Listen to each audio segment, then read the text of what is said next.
Did you know one man stole $6.5 billion from an entire country and spent it on Hollywood movies and celebrity parties? Meet Joe Low.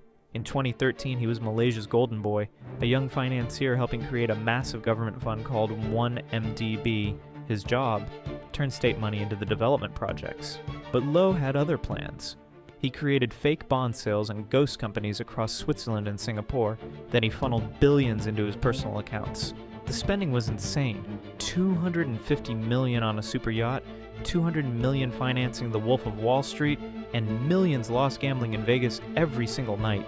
He showered celebrities like Leonardo DiCaprio and Miranda Kerr with stolen millions in gifts. But when international investigators finally connected the dots, they launched coordinated raids across multiple countries. Low fled to China, becoming the world's most wanted financial fugitive. His scheme toppled Malaysia's government and triggered $5 billion in asset seizures.